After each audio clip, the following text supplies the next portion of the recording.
मित्रों, आपका स्वागत है इटर्नल गीता के इस दिव्य सफर पर। आज हम बात करेंगे उस ज्ञान की जिसने जीवन की दिशा बदल दी, जिसे स्वयं भगवान श्री कृष्ण ने अर्जुन को युद्ध भूमि में सुनाया। वह युद्ध सिर्फ कुरुक्षेत्र का नहीं था, बल्कि हर इंसान के भीतर चल रहे द्वंद्व का प्रतीक था। जब मन उलझता है, जब निर्णय कठिन हो जाता है, तब गीता हमारे लिए प्रकाश स्तंभ बनती है। गीता की शुरुआत अर्जुन की निराशा से होती है। वह सोचता है, क्या अपने ही संबंधियों से युद्ध करना उचित है? उसका मन करुणा से भर जाता है, हाथ कांपने लगते हैं, धनुष छूट जाता है। अर्जुन कहता है, हे कृष्ण, मैं यह युद्ध नहीं कर सकता। यहीं से गीता का सार शुरू होता है। कृष्ण मुस्कुराते हैं और कहते हैं, हे पार्थ, यह मोह तुम्हें शोभा नहीं देता। यह नपुंसकता का लक्षण है। उठो और अपने कर्तव्य को निभाओ। जीवन में हर कोई कभी न कभी अर्जुन की स्थिति में आ जाता है। जब समस्याएं बड़ी लगती हैं, जब रिश्तों और कर्तव्यों के बीच उलझन होती है, तब गीता हमें मार्ग दिखाती है। कृष्ण अर्जुन से कहते हैं, आत्मा न कभी जन्म लेती है न मरती है, यह शाश्वत है, अविनाशी है। यह सुनकर अर्जुन धीरे धीरे अपने मोह से मुक्त होने लगता है। गीता हमें सिखाती है कि हम केवल कर्म के अधिकारी हैं। फल की चिंता हमें नहीं करनी चाहिए, क्योंकि जब हम फल की आसक्ति से मुक्त हो जाते हैं, तभी सच्चा सुख और शांति मिलती है। सोचिए, अगर हर इंसान सिर्फ अपने कर्म को पूरी निष्ठा से करे तो दुनिया कितनी बदल जाएगी। कृष्ण ने कहा, कर्म किए जा, फल की चिंता मत कर। परंतु यह कोई साधारण उपदेश नहीं था। यह तो जीवन जीने का संपूर्ण मार्ग था। गीता केवल धर्म ग्रंथ नहीं है, बल्कि यह मनोविज्ञान है, दर्शन है और व्यावहारिक जीवन का मार्गदर्शन है। अर्जुन पूछता है, हे माधव, अगर सब कुछ ईश्वर की इच्छा से होता है तो मनुष्य क्यों प्रयत्न करे? कृष्ण उत्तर देते हैं, हे अर्जुन, ईश्वर ने मनुष्य को बुद्धि दी है, कर्म करने का अधिकार दिया है। ईश्वर केवल साधन प्रदान करता है, परंतु प्रयत्न मनुष्य को स्वयं करना होता है। यह उत्तर आज भी हर इंसान के लिए उतना ही प्रासंगिक है, क्योंकि हम अक्सर भाग्य और परिस्थिति पर दोष डालते हैं। लेकिन गीता कहती है, भाग्य वही है जो तुम्हारे कर्म से निर्मित होता है। कृष्ण ने योग का भी अद्भुत वर्णन किया है। उन्होंने कहा, जो व्यक्ति आसक्ति त्याग कर मन को नियंत्रित करके समता में स्थित रहता है, वही सच्चा योगी है। गीता हमें कर्म योग, भक्ति योग और ज्ञान योग, इन तीनों मार्गों का संतुलन सिखाती है। कर्म योग सिखाता है बिना फल की चिंता किए कार्य करना। भक्ति योग सिखाता है ईश्वर में पूर्ण समर्पण करना। ज्ञान योग सिखाता है आत्मा और परमात्मा के सत्य को जानना।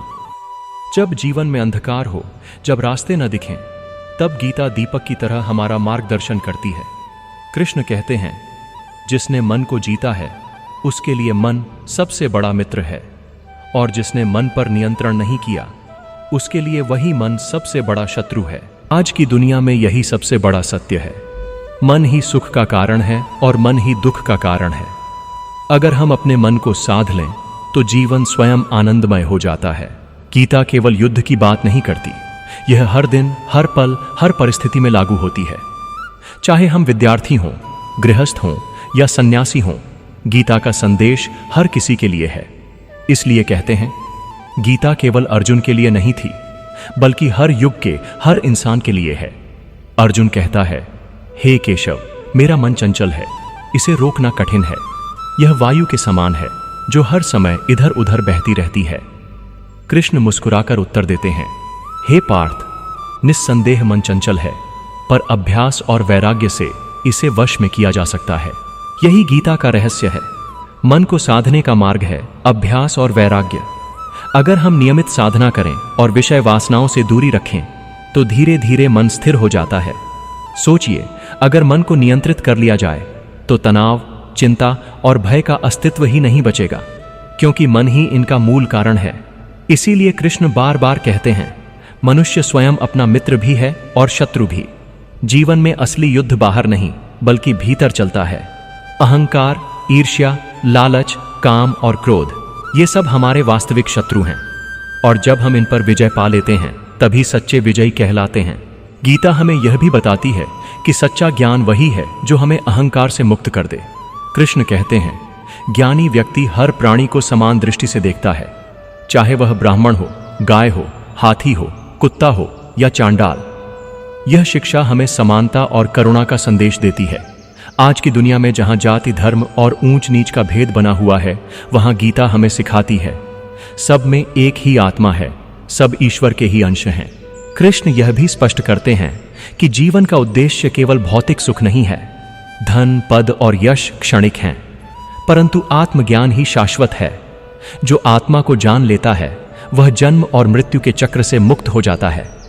गीता कहती है, जैसे मनुष्य पुराने वस्त्र छोड़कर नए वस्त्र धारण करता है, वैसे ही आत्मा पुराने शरीर को छोड़कर नया शरीर धारण करती है।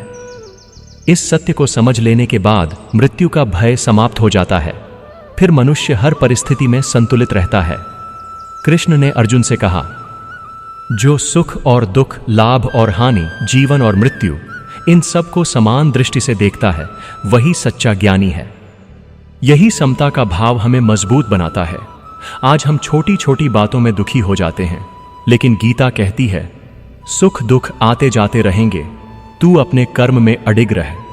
कृष्ण ने अर्जुन को केवल दर्शन नहीं दिया, बल्कि जीवन जीने का व्यावहारिक मार्ग भी बताया। उन्होंने कहा, हर कार्य मुझे अर्पित करो, मन में ममता और अहंकार त्याग दो। यही भक्ति का मार्ग है। भक्ति का अर्थ केवल मंदिर में पूजा करना नहीं है, बल्कि हर कार्य को ईश्वर को समर्पित भाव से करना है। जब हम ऐसा करते हैं तो कर्म हमें बांधता नहीं, बल्कि हमें मुक्ति की ओर ले जाता है। गीता में कर्म और भक्ति का अद्भुत संतुलन है। अगर केवल कर्म हो और ईश्वर से जुड़ाव न हो तो अहंकार बढ़ जाता है। अगर केवल भक्ति हो और कर्म न हो तो जीवन अधूरा रह जाता है। इसलिए कृष्ण ने कहा, कर्म करते हुए भक्तिपूर्वक मुझे स्मरण करो, यही श्रेष्ठ मार्ग है। अर्जुन धीरे धीरे जागरूक हो रहा था। उसके मन से मोह दूर होने लगा था।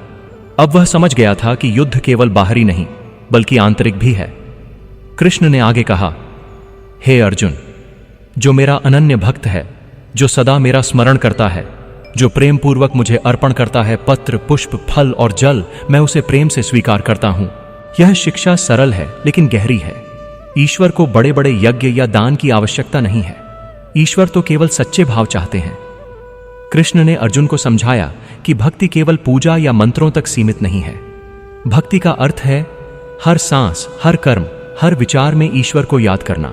उन्होंने कहा, जो मुझे सच्चे हृदय से भजता है, मैं सदा उसके साथ रहता हूं। यह शिक्षा हमें आत्मविश्वास देती है, क्योंकि जब हमें लगता है कि हम अकेले हैं, तो गीता याद दिलाती है कि ईश्वर हर पल हमारे साथ हैं। आज के युग में जहां तनाव, भय और प्रतिस्पर्धा बढ़ रही है, वहां गीता का यह संदेश हमें साहस देता है। कृष्ण कहते हैं, मुझ में मन लगाओ, मेरा भक्त बनो, मेरा स्मरण करो और मुझको प्रणाम करो, तुम निश्चित ही मेरे पास आओगे। यह श्लोक हमें यह भरोसा दिलाता है कि चाहे परिस्थिति कितनी भी कठिन क्यों न हो, अगर हमारा मन ईश्वर में स्थिर है तो हम कभी असफल नहीं होंगे। अर्जुन अब समझने लगा था। उसका भ्रम मिट रहा था, लेकिन उसके मन में एक और प्रश्न आया। हे माधव, लोग अलग अलग देवताओं की पूजा करते हैं, क्या सब मार्ग एक ही सत्य की ओर ले जाते हैं?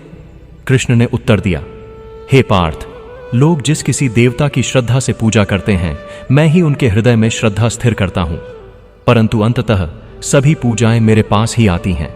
यह उत्तर गीता की सबसे अद्भुत विशेषता है।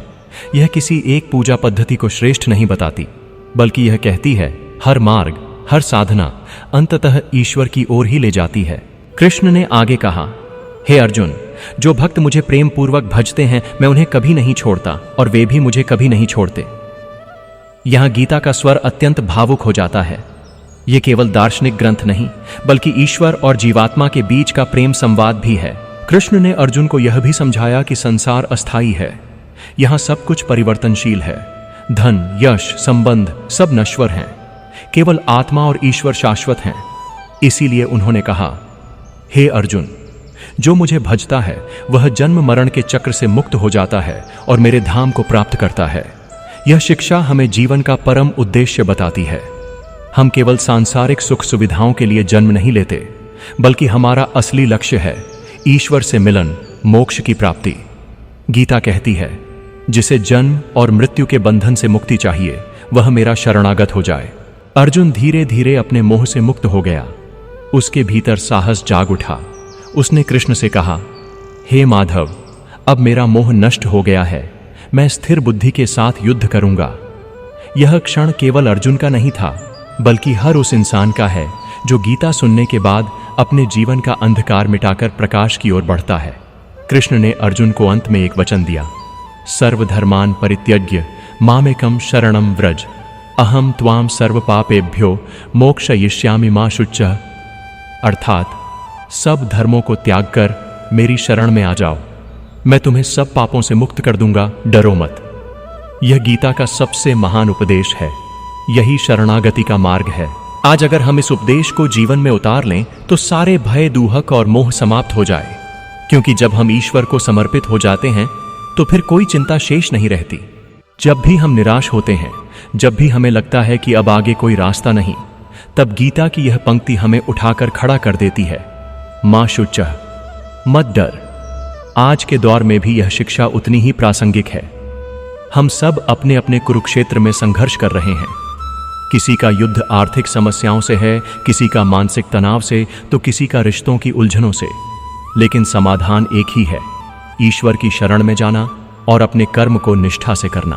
गीता यह भी कहती है कि सच्चा त्याग वही है जिसमें इंसान अहंकार और फल की अपेक्षा छोड़ दे। त्याग का अर्थ यह नहीं कि संसार छोड़ दो, बल्कि त्याग का असली अर्थ है संसार में रहते हुए भी ममता और आसक्ति से मुक्त होना। यही कारण है कि गीता को योग का विज्ञान कहा गया है। यह केवल धर्म का ग्रंथ नहीं, बल्कि जीवन जीने की कला है। कृष्ण ने कर्म योग की व्याख्या करते हुए कहा, जिसे कर्म में भी अकर्म और अकर्म में भी कर्म दिखता है, वही सच्चा ज्ञानी है। इस गहन बात का अर्थ है, जब इंसान निस्वार्थ भाव से काम करता है तो उसका हर कर्म पूजा बन जाता है, और जब कोई निष्क्रिय बैठा है फिर भी उसके मन में इच्छाएं और वासनाएं चल रही हैं, तो वह कर्म में बंधा हुआ है। यह गीता की अद्भुत दृष्टि है। यह हमें बाहरी कार्यों से अधिक भीतरी भावनाओं और संकल्प पर ध्यान देना सिखाती है। गीता का यह ज्ञान केवल युद्ध भूमि तक सीमित नहीं रहा, यह हर युग, हर समाज और हर इंसान के लिए मार्गदर्शक बना। महान राशियों से लेकर आधुनिक विचारकों तक सबने गीता से प्रेरणा पाई है। महात्मा गांधी ने कहा था, जब भी मुझे निराशा घेर लेती है तब मैं गीता के किसी श्लोक को पढ़ लेता हूं और मेरे अंदर से शक्ति का संचार होने लगता है। यह प्रमाण है कि गीता केवल धार्मिक ग्रंथ नहीं, बल्कि यह जीवन जीने की कला है। गीता हमें यह सिखाती है कि जीवन में हर परिस्थिति का सामना धैर्य और साहस से करना चाहिए। कभी हार नहीं माननी चाहिए। सुख दुख आते जाते रहेंगे, लेकिन कर्म करना हमारा धर्म है। कृष्ण कहते हैं, जिसने राग, द्वेष और अहंकार का त्याग कर दिया वही सच्चा मुक्त है। यह संदेश आज भी उतना ही जरूरी है, क्योंकि हमारा अधिकतर दुख तुलना, ईर्ष्या और अहंकार से ही पैदा होता है। अगर हम इनसे मुक्त हो जाएं, तो जीवन आनंदमय हो सकता है। गीता का अंतिम संदेश यही है, जीवन एक कर्मभूमि है। हर इंसान योद्धा है, हर किसी का अपना कुरुक्षेत्र है और हर किसी को अपना धर्म निभाना ही होगा। अर्जुन ने जब अपने धर्म को समझ लिया तब वह विजयी हुआ। ठीक वैसे ही जब हम अपने सच्चे धर्म, निस्वार्थ कर्म और ईश्वर की भक्ति को समझ लेंगे, तब जीवन की हर लड़ाई में विजयी होंगे। कृष्ण का स्वर आज भी गूंजता है, उठो, जागो और अपने कर्तव्य का पालन करो। यही गीता का आह्वान है। यह हमें आलस्य और निराशा से निकालकर साहस और आशा की ओर ले जाती है। यदि हम गीता के एक भी उपदेश को अपने जीवन में उतार लें तो जीवन बदल सकता है। गीता हमें यह विश्वास दिलाती है कि हम अकेले नहीं हैं। ईश्वर हर समय हमारे साथ हैं। वह हमारे मन, हमारे कर्म और हमारे जीवन के साक्षी हैं। इसलिए गीता को इटर्नल गीता कहा गया है, क्योंकि इसका ज्ञान न कभी पुराना होता है, न कभी समाप्त होता है। मित्रों, यह रहा गीता का वह दिव्य संवाद जिसने अर्जुन के जीवन को बदला और जो आज भी हमें जीवन जीने की सच्ची दिशा दिखाता है। अगर आप भी चाहते हैं कि आपका जीवन साहस, शांति और भक्ति से भरा हो, तो गीता के उपदेशों को अपने हृदय में उतारिए। याद रखिए, कर्म ही धर्म है, भक्ति ही शक्ति है और आत्मा ही शाश्वत है। जय श्री कृष्ण।